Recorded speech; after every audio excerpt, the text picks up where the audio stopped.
Assalamualaikum warahmatullahi wabarakatuh. Di sini saya akan melanjutkan tugas UTS saya dan sama tugasnya yakni mereview film, akan tetapi judulnya berbeda. Di sini saya akan mereview alur dan atau gimana jalan ceritanya film yang berjudul Tare Zameen Par. Tare Zameen Par adalah film yang berasal dari India dan tahun rilis film ini sekitar tahun 2007.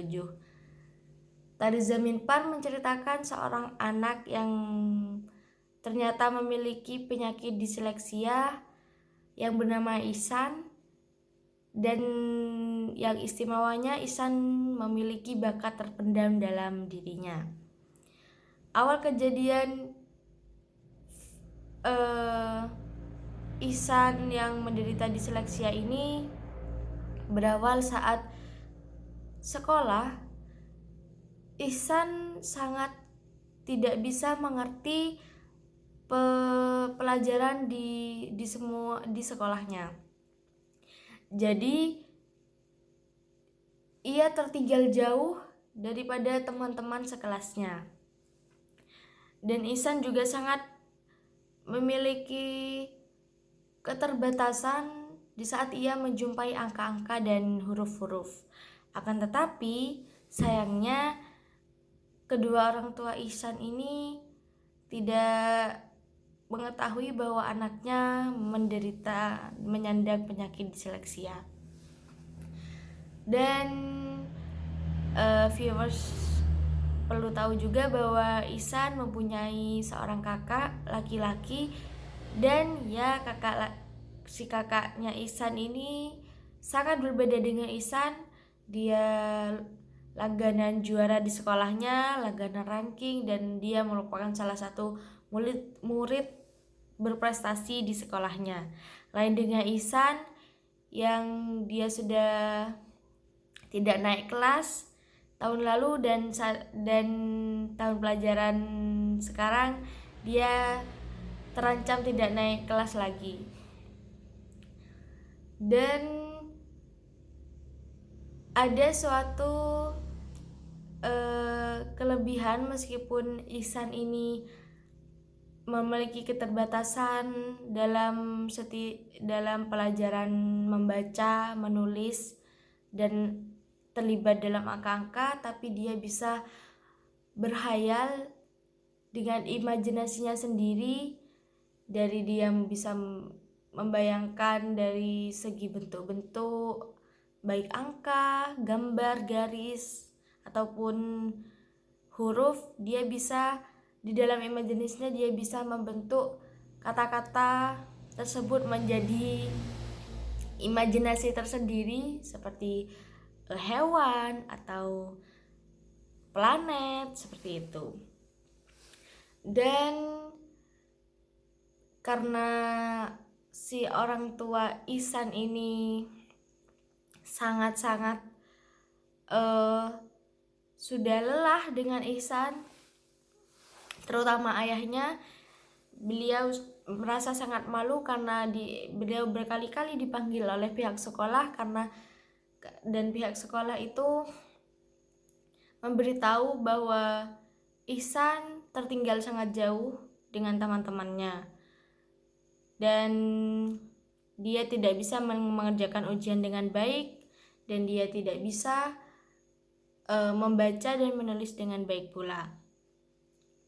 Dan pada saat di sekolah, ayah dan ibu Ihsan ini diberitahu oleh kepala sekolahnya bahwa mungkin anak ibu memiliki keterbatasan dalam mendalami ilmu pengetahuan yang ada di sekolah ini.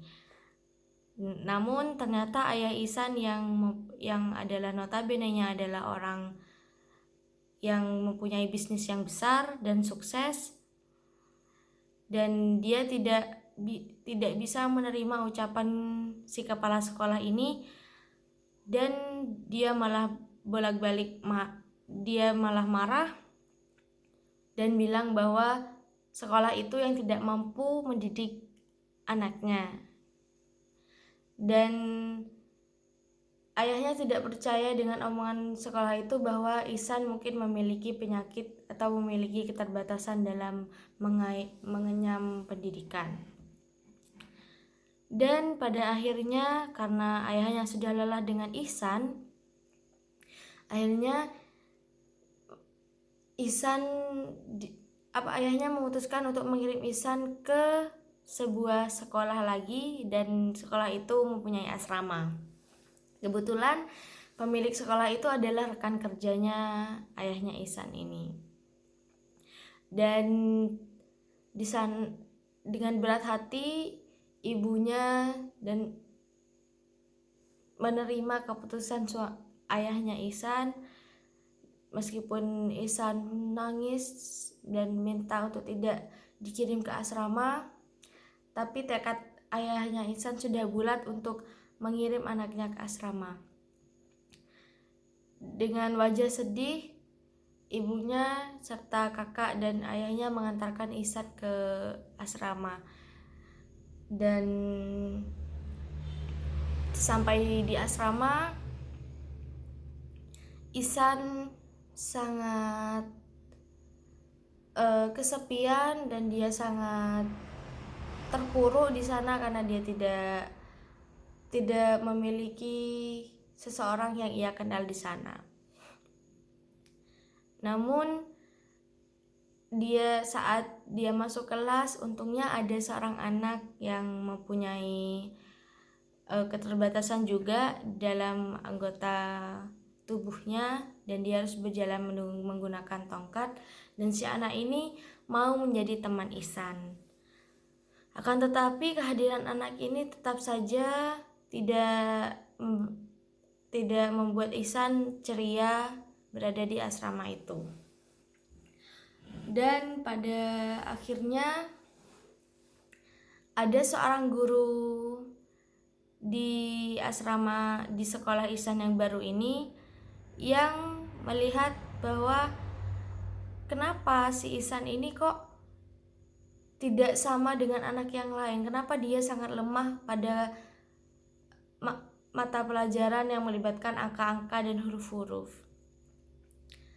Setelah ia menggali lebih dalam info dan dia mendatangi seorang temannya yang kebetulan si temannya ini adalah pakar anak yang memiliki kebutuhan khusus, dan dari keterangannya dia bisa menyimpulkan bahwa Ihsan ini menderita penyakit disleksia, di mana penyakit ini memang jarang, akan tetapi pasti menyerang anak-anak. Dan akhirnya lambat laun si gurunya ini yang bernama Ram Shankar melakukan pendekatan secara sedikit-sedikit kepada Ihsan. Akhirnya Ram Shankar mendapatkan bahwa Ihsan memiliki bakat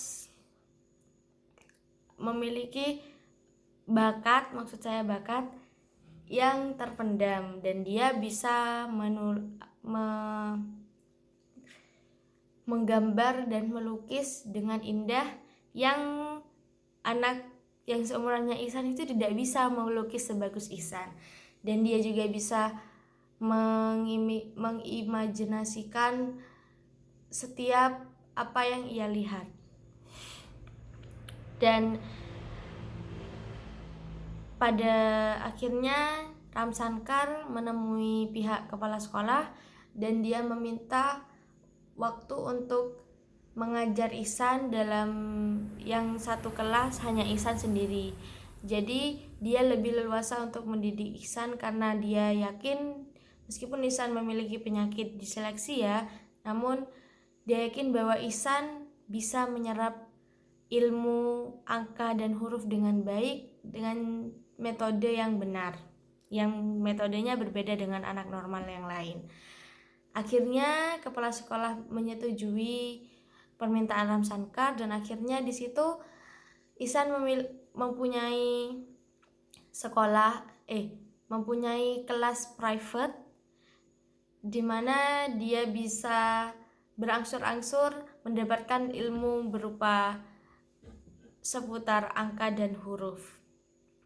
Jadi si Ramsankar ini dengan sabar mengajari Ihsan bagaimana cara menulis dengan baik, dimulai dari skala besar di papan dan akhirnya semakin kotaknya semakin kecil dan akhirnya Ihsan bisa menulis angka 8 dengan baik. Dan itu adalah salah satu contohnya. Dan juga di saat ada tugas untuk membuat alat atau membuat mainan dari benda sekitar, yang semua teman-temannya itu terkesima melihat hasil Ihsan. Karena apa? Ihsan mampu membuat sebuah perahu dari kayu dan dari benda-benda yang ada di sekitarnya menjadi sebuah mainan yang sangat kompleks dibanding dengan hasil karya dari teman-temannya. Dan di situ Ramsankar sangat berbahagia sekali melihat Ihsan bisa mengeksplor kemampuannya, mengeksplor segala kelebihannya dengan baik. Dan pada suatu ketika dia di sekolah itu diadakan lomba melukis yang bisa diikuti oleh semua masyarakat, semua lapisan masyarakat, baik dewasa maupun anak-anak. Dan itu festivalnya berlangsung ramai sekali, dan dia juga mendaftarkan Ihsan karena dia yakin Ihsan bisa bersaing dengan ribuan orang yang daftar. Setelah pada hari H, Ramsankar mencari Ihsan karena ketika akan dimulai, tiba-tiba Ihsan tidak ada di sekolahnya. Dia tidak datang di festival tersebut dan membuat Ramsankar kebingungan. Akan tetapi disangka ternyata Ihsan datang dan dia membawa kertas, buku gambar, dan alat lukisnya yang hadiah dari kakaknya waktu dia pertama kali diantarkan ke asrama. Dan akhirnya Ihsan mengikuti lomba lukis tersebut, dan setelah selesai, menurut penilaian para juri, ternyata Ihsan menjadi juara 1 dalam lomba melukis tersebut. Dia melampaui bapak-bapak dan dia melampaui teman-temannya serta kakak kelasnya yang melukis, karena memang lukisan Ihsan ini